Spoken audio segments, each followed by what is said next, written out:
እና ውዶቼ ቻናል የሚገዛ ካለ እስኪ አገናኙ። በጣም ነው የከበደኝ፣ በጣም ነው ከባድ የሆነብኝ ሀገር ቤት ላይ ማለት ነው።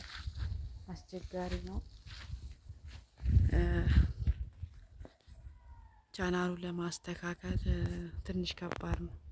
ምን እንደሞት አላውቅም። እንትኖቹ ውርውር እያሉ ነው።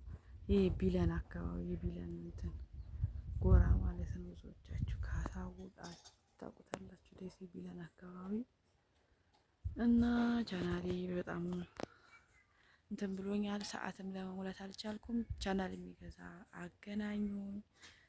ኢንሻአላህ ላይክ፣ ሼር፣ ኮመንት ለምታደርጉልኝ ለምታበረታቱኝ ከልብ አመሰግናለሁ።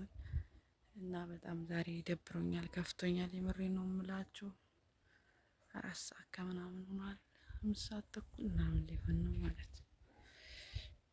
ተስፋ ስለቆረጥኩኝ ቻናል የሚገዛ አገናኙኝ ማለት ነው ውዶቼ። የምር ዩቲዩብ በጣም ተስፋ አስቆርጦኛል። ባለፈው ያያችሁት በቀል በዚህ መልኩ አድጓል ማለት ነው። ድንችም አለ። እቺ ጎመን ደግሞ በጣም አድጋለች። ቆርጣታለሁ ማለት ነው። ለምሳ ጠበስ ጠበስ አረጋታለሁ። እንደምታዩት ድንች ነው። ሰላጣ ምናምንም እየበቀለ ነው። ገና በቅሎ አልጨረሰም።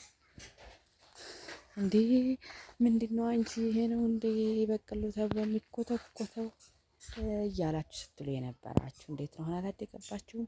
በዛ ላይ ገቦ ዘርቸው እዚህ ጋር ይታያችሁ አስባለሁ።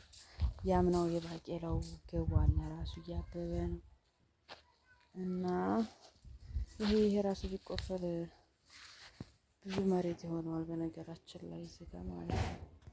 እዚህ ጋር እኔ ገቦ ዘርቸው በቅሏል። እንደ አዲስ ጠፍቶ ስለነበረ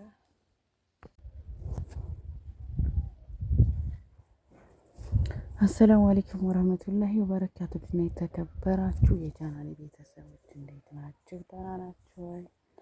ከኔ ጋር አልሐምዱሊላህ። ከእናንተስ ጋር ሁሉ ሰላም ነው? ከኔ ጋር አልሐምዱሊላህ። የምር ዛሬ ማለት ነው በጣም ደብሮኛል። ዩቲዩቤ በቃ ምንም ሰዓት እየጨመረልኝ አይደለም ማለት ነው።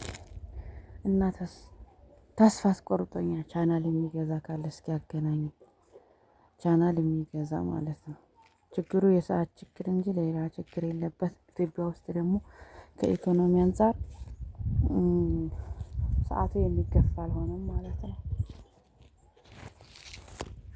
እና ያለሁት በጓሮ በኩል ነው። ታያችሁ ላይ ተስፋ አደርጋለሁ። ባባላ ለመረብሽ ብዬ ነው። እና ውዶቼ እስኪ ቻናል የሚገዛ ካለ አገናኙ። በነገራችን ላይ ሰሞኑ በጣም አሞኛል። ጭው አላልኩባችሁም፣ አልቀጠልኩም። እና እንዴት ናችሁ? ደህና ናችሁ ወይ? ከኔ ጋር አልሐምዱሊላህ ሁሉም ሰላም ነው። የምር ዩቲዩብ ተስፋ አስቆርጦኛልና ቻናል የሚገዛ ሰብስክራይብ በማድረግ ተባብራችሁኛል። አይዞሽ አብሽሪ በማለት ግን ደግሞ በጣም ከባድ ሆነብኝ ሀገር ቤት ማለት ነው። እይታ ምናምን ቢኖረው ጥሩ ነበረ። ግን ደግሞ ትንሽ ያው መጫትም ስለሆንኩኝ ያልተመቻቸልኝም ማለት ነው። እና ውዶች እስኪ ቻናል የሚገዛ ካለ እስቲ ኮመንት አድርጉልኝ፣ ወይም ቻናል ለሚገዙ ሰዎች ሸር አድርጉልኝ። እስኪ ሀገር ቤት ነው ያለሁት እንደምታዩት ይታያችኋል ያስባሉ። በዛ ማዶ ያለው ሀገር ሰፈራችን ማለት ነው። እና ብቻ አላቅም በጣም ነው የሚያስጠላው ልፋቴ፣ ድክመቴ በቃ ብዙ ነገሬ ማለት ነው። እና አሁን ላይ ትንሽ ደባሪ ሆኖብኛል ማለት ነው። ለምን ሀገር ቤት ነው ምንም የሚደረግ ነገር የለም።